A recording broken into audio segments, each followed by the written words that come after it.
Assalamualaikum warahmatullahi wabarakatuh. Kembali dengan saya di Cerita Mistis.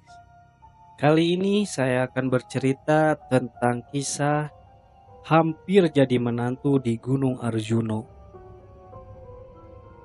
Kejadian ini tempatnya pada tahun 2016. Aku dan Haris adalah teman dekat sewaktu sekolah.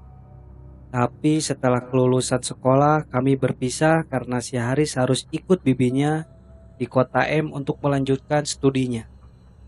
Sementara aku masih tetap tinggal di kotaku sendiri. Waktu itu aku sedang asik scroll-scroll beranda Facebookku. Dan tidak sengaja aku melihat postingan dari Haris yang sedang berada di gunung. Aku coba stalking album fotonya. Ternyata Haris sering banget mendaki gunung. Melihat itu, aku coba menghubungi Haris melalui Messenger untuk bertanya kabar. Di sisi lain, aku juga ingin menyambung tali silaturahmi sama Haris. Setelah aku kirim pesan ke Haris, ternyata dibalas. Ternyata dia masih ingat denganku. Aku pun bertanya pada Haris tentang foto-foto yang diunggahnya ke Facebook itu. Ternyata Haris yang sekarang suka dengan kegiatan mendaki gunung, dan dia juga udah tergabung dengan Mapala di kampusnya. Aku yang juga suka dengan kegiatan mendaki, menawari Haris untuk mendaki bareng. Sekalian temu kangen karena sudah sekitar 2 tahun mereka nggak ketemu. Dengan senang hati Haris menerima tawaranku dan kami berunding kemana kami harus mendaki. Setelah berunding melalui telepon, akhirnya kami memutuskan untuk mendaki Gunung Arjuno. Singkat cerita, setelah 2 minggu kemudian kami berangkat. Karena tempat tinggal kami berbeda jauh, kami janjian ketemu di Pasar Lawang. Karena jalur yang akan kami lalui adalah Lawang, itu berkat saran dari Haris yang sebelumnya sudah pernah melewati jalur ini bersama teman kampusnya.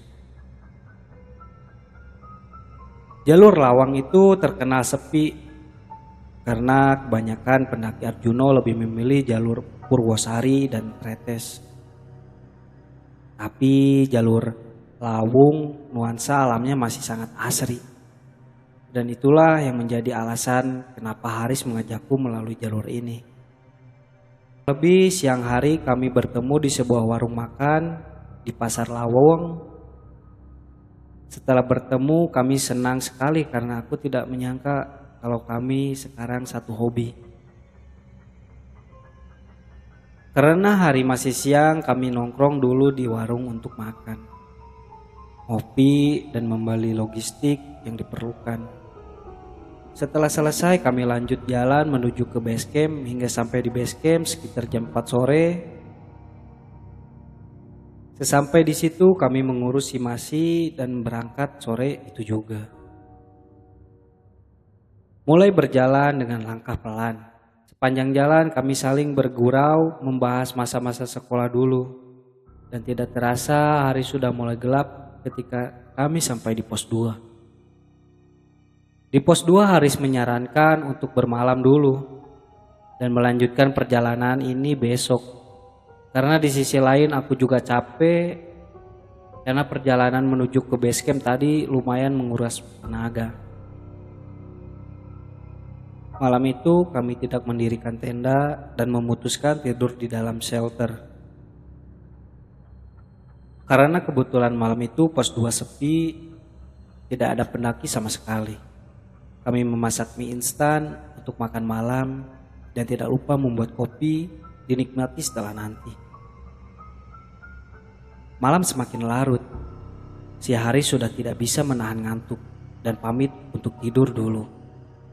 Sementara aku masih asik menikmati kopi sambil ditemani musik dari handphoneku.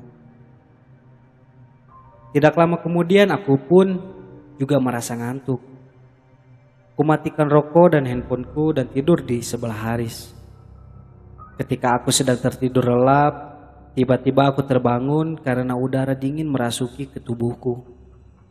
Pantas saja, ternyata malam itu sleeping bagku terbuka sebagian. Aku pun duduk dan membenarkan sleeping bagku.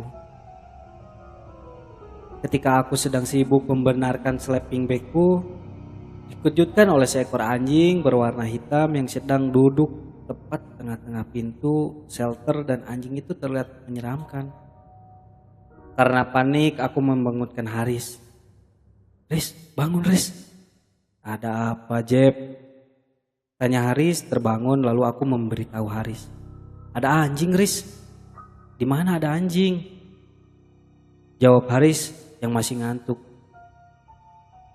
Nah, pada saat aku membangunkan Haris, karena otomatis pandanganku yang tadinya melihat ke arah anjing pindah ke arah Haris.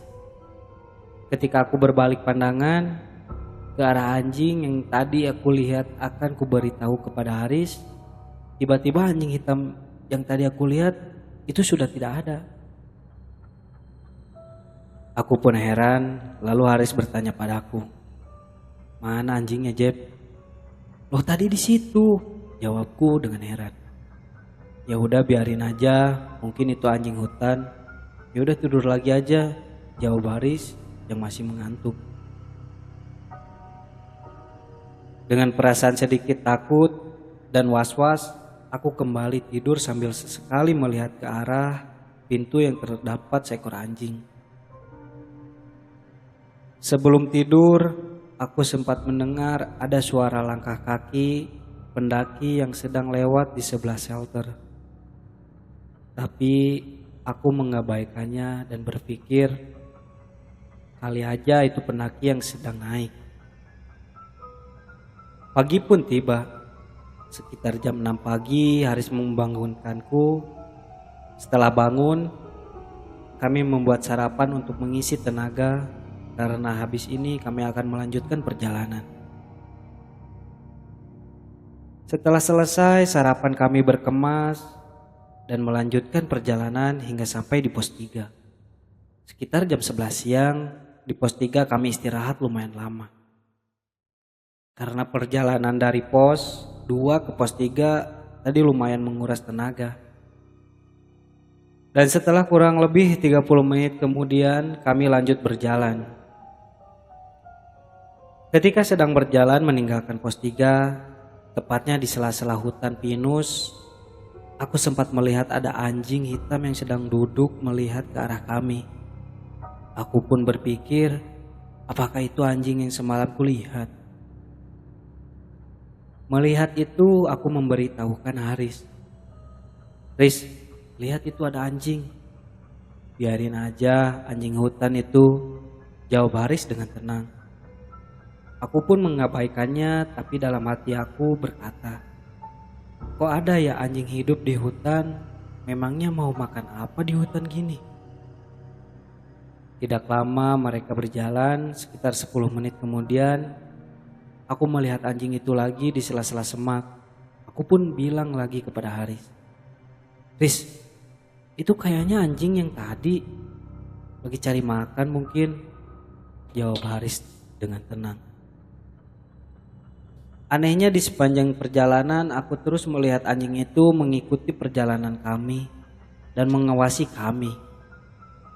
Seakan-akan ada sesuatu di dalam diri kami, sehingga anjing itu terus mengikuti. Aku sudah merasa takut waktu itu.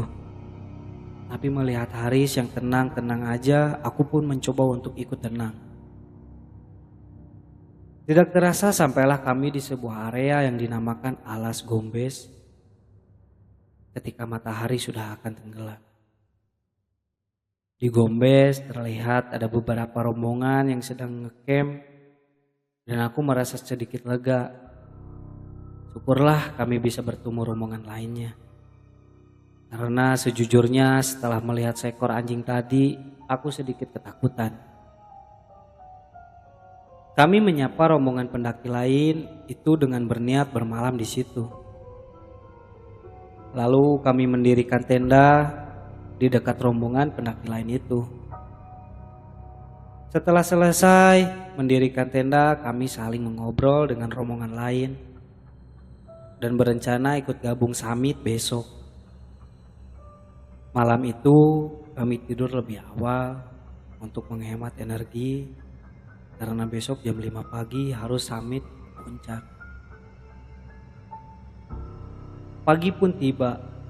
Sekitar jam 5 pagi kami dan semua rombongan yang ada di situ bangun.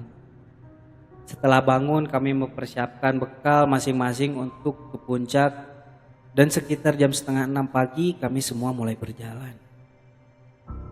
Jalanku waktu itu sangat lambat karena jujur waktu itu aku benar-benar kelelahan hingga akhirnya sampai di puncak sekitar jam setengah 10. Di puncak kami sangatlah senang dan di puncak Haris sempat membuatkan kopi juga karena waktu itu Haris sempat membawa kompor dan nestingnya. Kami santai-santai ngopi-ngopi hingga tidak terasa ternyata waktu sudah menunjukkan jam 1 siang. Dan tanpa disadari ternyata rombongan pendaki yang tadi jalan bareng sudah tidak ada di puncak, alias sudah turun duluan. Kami pun bergegas turun dan kembali ke tempat camp tadi di Alas Gombes. Setelah sampai di tempat camp ternyata kondisinya sudah sepi dan rombongan yang tadi bareng itu udah nggak ada. Mungkin udah turun, tapi tidak lama kemudian ada rombongan pendaki lain yang baru naik dan akan ngecamp di situ. Karena sangat kelelahan, aku menyarankan kepada Haris untuk nginap semalam lagi di Alas Gombes. Dan di sisi lain waktu sudah menunjukkan jam 3 sore. Jadi nanggung kalau turun sekarang. Mending besok aja sekalian sampai bawah langsung pulang. Lagian waktu itu kan ada rombongan lain, jadi setidaknya kami ada teman. Karena merasa dirinya juga sedikit kelelahan, si Haris setuju dan akhirnya memutuskan untuk ngecamp semalam lagi di situ. Disinilah awal aku mengalami kejadian yang sebelumnya belum pernah aku alami. Ketika malam hari sekitar jam 10, ketika semua pendaki sudah tertidur, waktu itu aku sedang asik nongkrong sambil ngobrol dengan Haris di depan tenda. Tiba-tiba samar-samar aku mendengar ada suara tangisan merdu seorang wanita. Awalnya aku mengira mungkin itu suara dari rombongan pendaki sebelah. Karena di rombongan itu ada ceweknya satu. Lalu aku meminta Haris yang tadinya bicara untuk diam sebentar dan aku coba mendengarkan lebih jelas lagi suara tangisan itu. Tapi setelah aku mendengarkan lebih jelas lagi, ternyata sumber suara itu bukan berasal dari tenda sebelah, melainkan dari arah lembah. Aku pun bilang pada Haris, "Riz, dengar sesuatu enggak?" "Dengar apa, Jeb?" "Jangan nakut-nakutin lah," jawab Haris sedikit panik. Melihat Haris yang tidak mendengar suara itu, aku pun tidak bilang tentang suara tangisan itu. Dengan tujuan agar Haris tidak takut. Lalu ku ajak Haris untuk masuk tenda dan bergegas untuk tidur. Jujur, waktu itu aku benar-benar merinding. Ketika kami sedang tidur, kira-kira sepertiga malam, aku terbangun karena kebelet pipis. Lalu aku buru-buru keluar tenda dan berjalan ke belakang tenda yang kebetulan tidak jauh dari tendaku itu ada pohon pinus.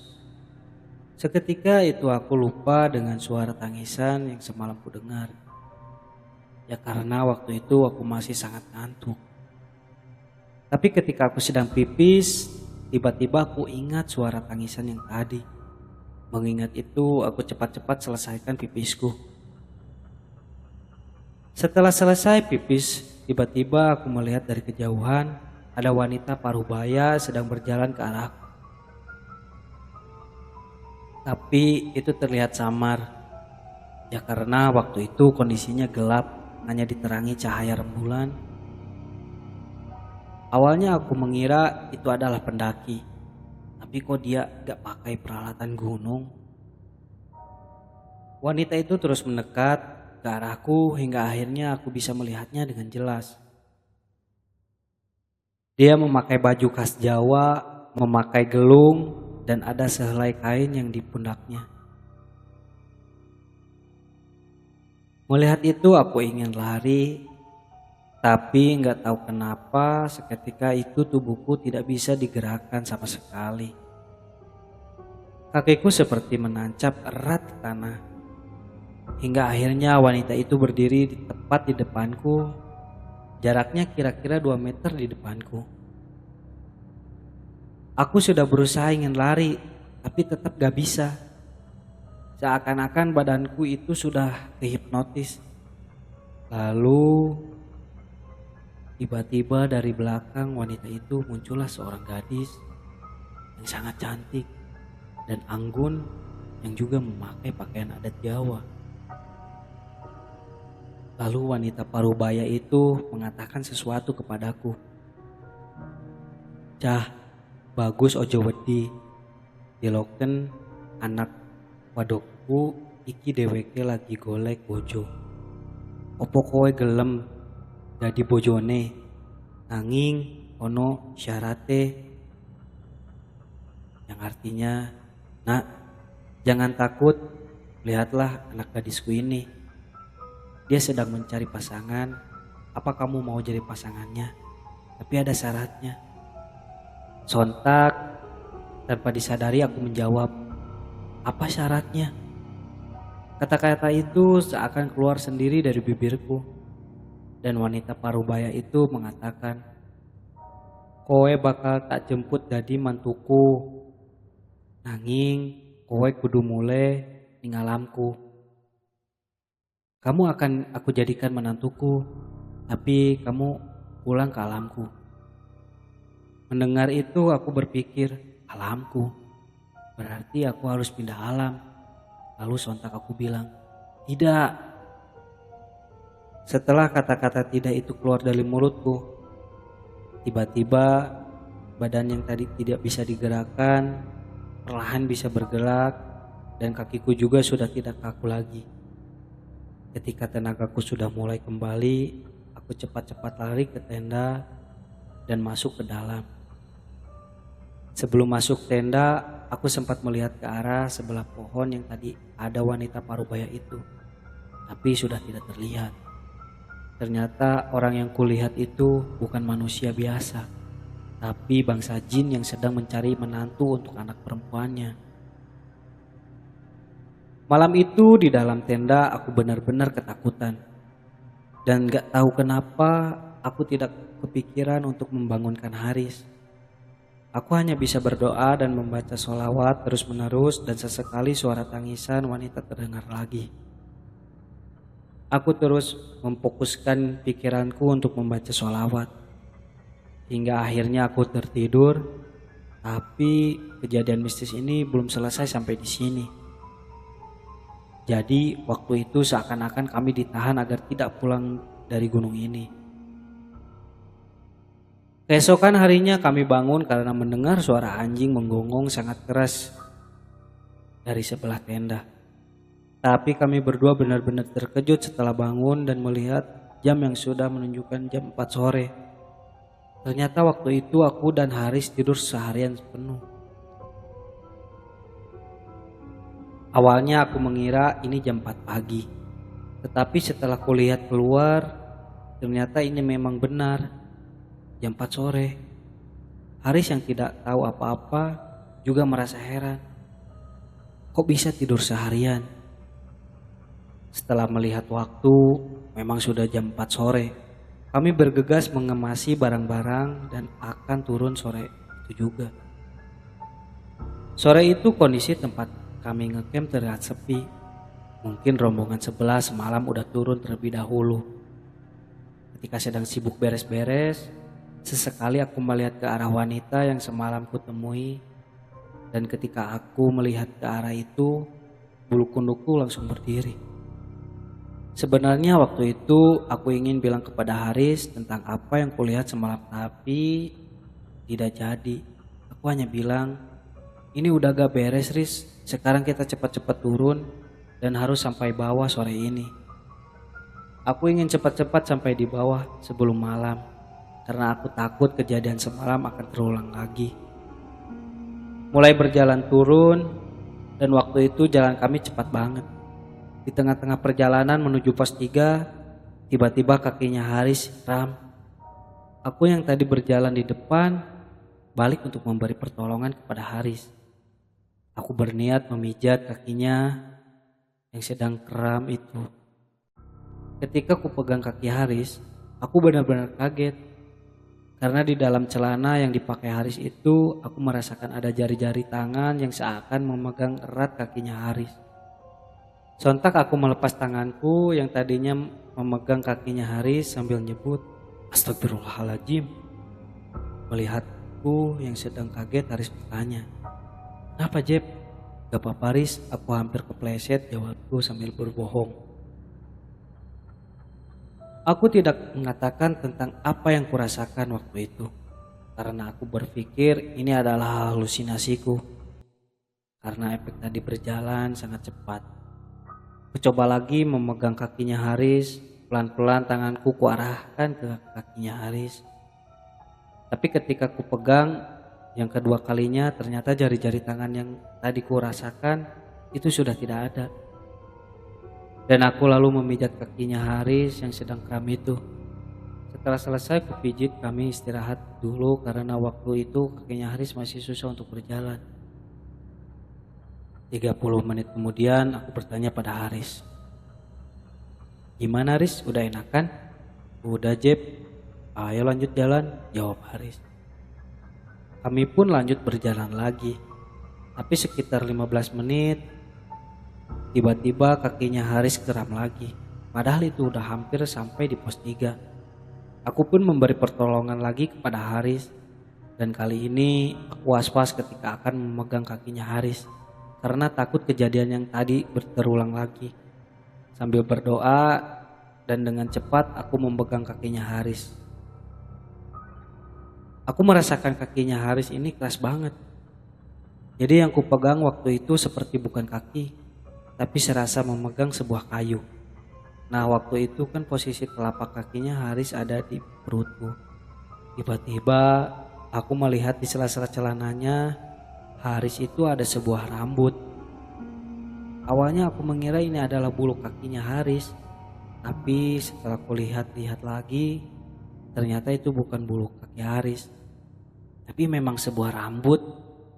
Dan rambut itu terlihat seperti melilit di kakinya Haris. Aku pelan-pelan menurunkan kakinya Haris dan dalam hatiku terus membaca sholawat. Tidak lama kemudian kami lanjut berjalan dan kami sempat berhenti sebentar di pos 3 untuk mengambil senter dari dalam tas. Karena sesampai di pos 3 itu hari sudah mulai gelap. Setelah senter sudah siap, kami lanjut berjalan dengan posisi yang sama. Aku di depan dan Haris di belakang.